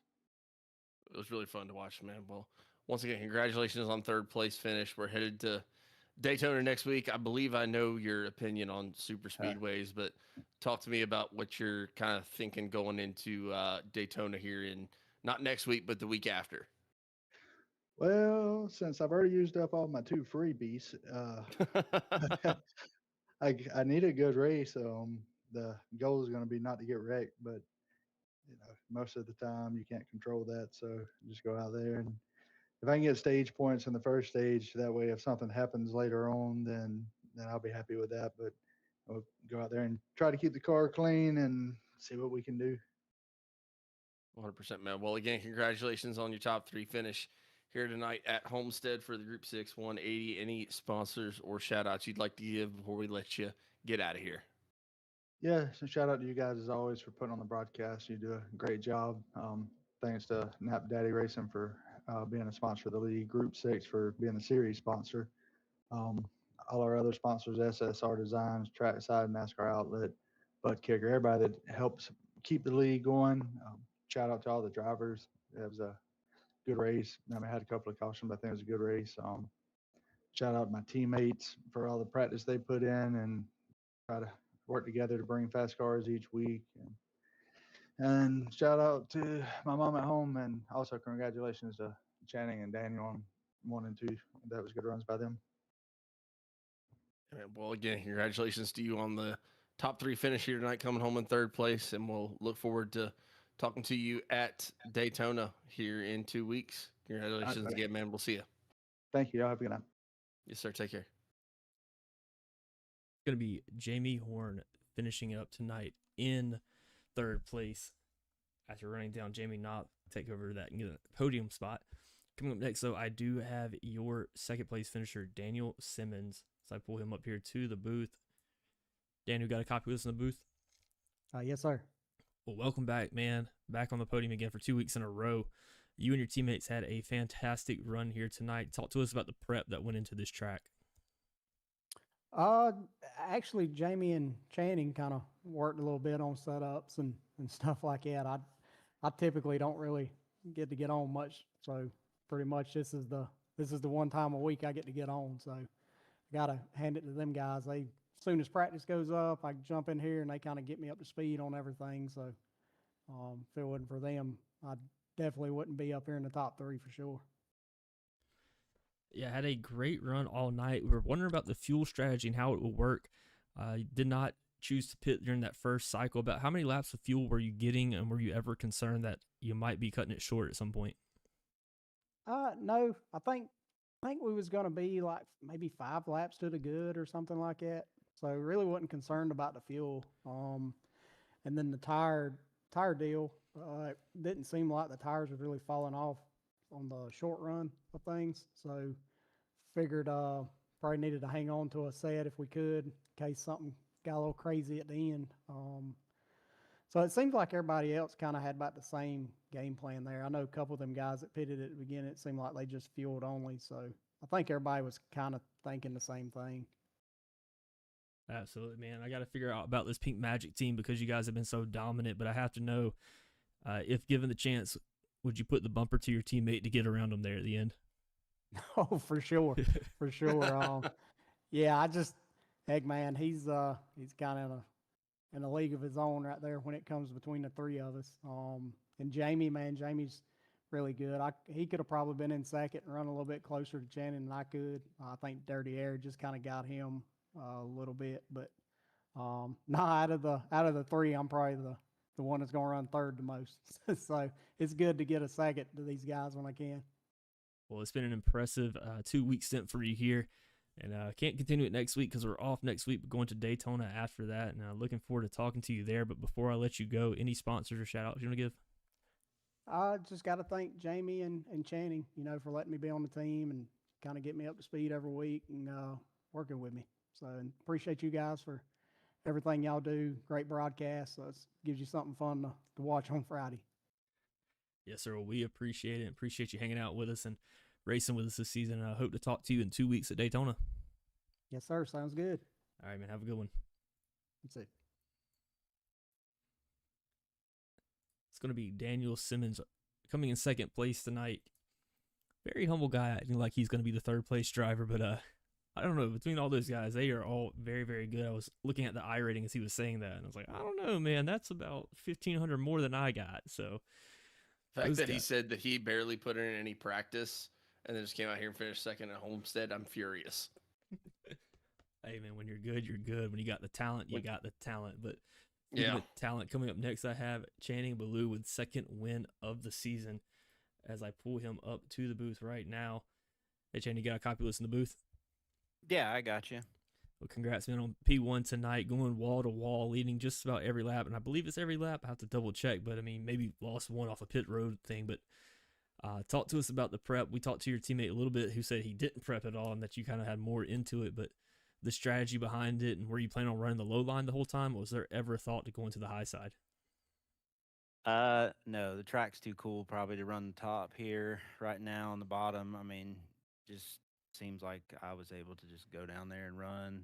I mean, seems faster, but it'll probably wear the tires out quicker. But as far as prep goes, I mean, we just went to Homestead and A Open and probably ran 15 races there and did pretty well. Probably had, I don't know, 1,000 laps on top of that for this set going in. And heck, Monkey could drive his car, man. I'm telling you, it was so gripped up and ripping off the corner. I mean, I didn't have any issues. So, got to thank EPI though for the start of the set and then whatever adjustments I made to it. And I mean, Jamie helped make some adjustments also. So we were pretty good. hated that we couldn't sweep the top 3 podium, but it's all good. We'll try to get a little bit better. Absolutely. I'm sure it is coming at some of these races, but you're talking about how it had some grip out there tonight. Do you think this new update with the Camaro has any change to how it drives? Yeah, but not in a bad or good way. It seemed to be a little bit more snug, so we might have a little bit more grip built into it, but I don't think I never got in dirty air, so I don't know. If I mean, real good cars can get in dirty air and come to the front, so but I liked what I was doing. That's the strategy every week is set on the pole, lead every lap. I know that sounds crazy to people, but that is the goal because clean air is king right now. Well, it sounds crazy to people like me because I can't do it, and if I do it, I'm like, that's crazy that I did that. But it was definitely a dominant win. The thing I'm really interested in is seeing how these cars handle in some draft as we go to Daytona in 2 weeks. Talk to us about Daytona and what your plan is as far as prep and teammates working together there. Nothing changes at Daytona or Talladega. The same strategy is here. Get to the front, lead every lap. I mean, that's a Dale Jr. philosophy, actually, not mine. So I don't want to take any credit from him, but obviously you can stay out of trouble at Daytona and Talladega if you stay out front.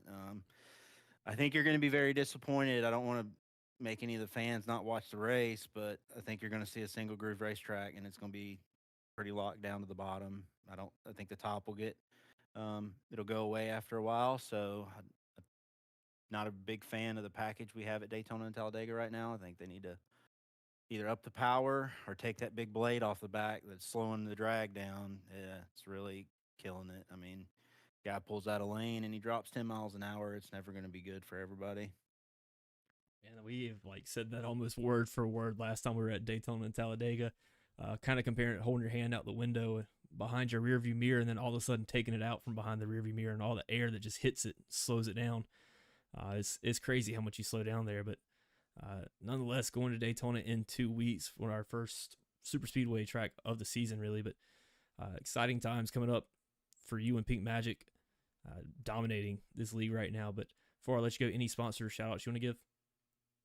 Yeah, I mean, Pink Magic Tire Prep with Jamie Knapp. I mean, everybody just check him out. He's on Facebook. He answers his messenger, and his cell phone number, I'm pretty sure, is on his Facebook. Hit him up, buy something from him. He does all sorts of things for go-karting. But yeah, just going back to like Daytona, what's going to be interesting in this league is you get to these mile and a halves or short tracks and there's some disparity of car. Well, when we all go there is no disparity. So you're really going to see probably a different crowd of names up front. I mean, I'm not going to sit here and tell you I'll be up front. I'm going to try to, but I can't guarantee it at those places, being kind of a lottery.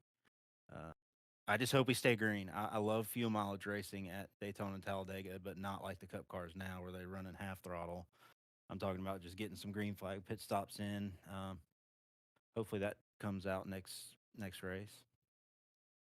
Absolutely, man. Well, congratulations again on the second win of the season, and looking forward to talking to you in about 2 weeks. Yep. Thank you, guys. Yes, sir. Have a good night. You too. It's going to be Channing Ballou finishing in first place tonight, your first two-time winner of the Doghouse Racing League Group 6 Cup Series.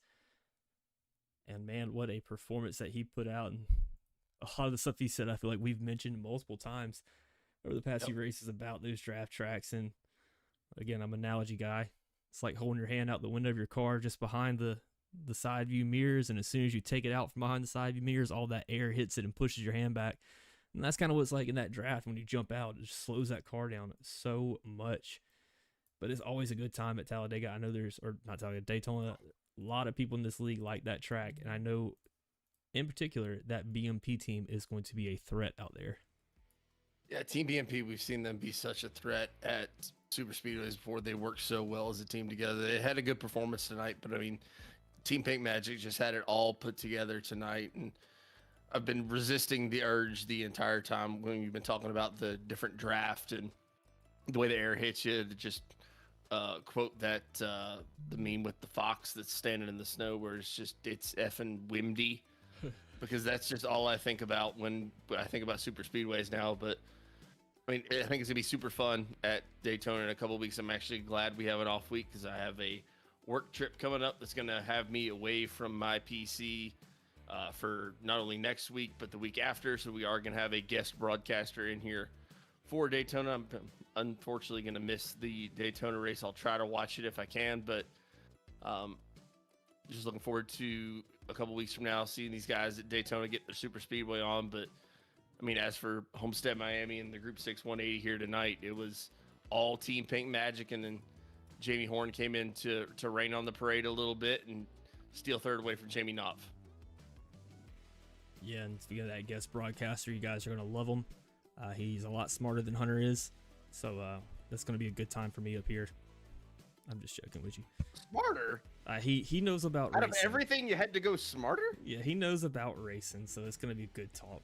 But we love having you here, and it's going to suck not having you here for a race. But with that said, that's going to be just about it for us here tonight. Again, want to give a big special shout out to Group 6 for sponsoring this Cup Series, making it the Group 6 Cup Series, and also sponsoring the race for the Group 6 180 here at Homestead. Also, a little shameless self-plug, Knapp Daddy Racing Designs. We got a few cars out here that we kind of crafted and made ourselves, but yeah, a little special self-plug to us, I guess. But with that said, that's going to be just about it here for us tonight. So I guess for the final time tonight, I have been John. I've been Hunter. And we will see you guys next time. Take care, everybody.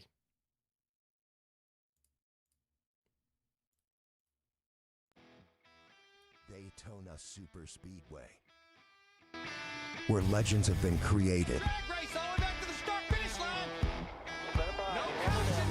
Legends are born,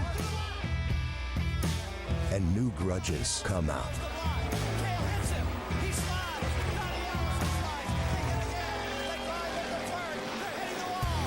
Who will make friends? Who will make enemies? And who will take home a podium finish?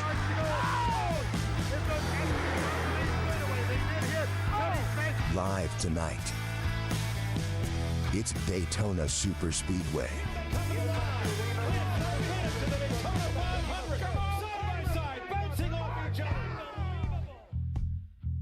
Who will make it to the checkered flag? And who will fall victim to the destruction at Daytona? Biffle, Marlin, Carl Edwards, Casey Mears all crashed on the final lap. Coming to you live tonight at Daytona Super Speedway. It's the Group 6 Cup Series. We are live.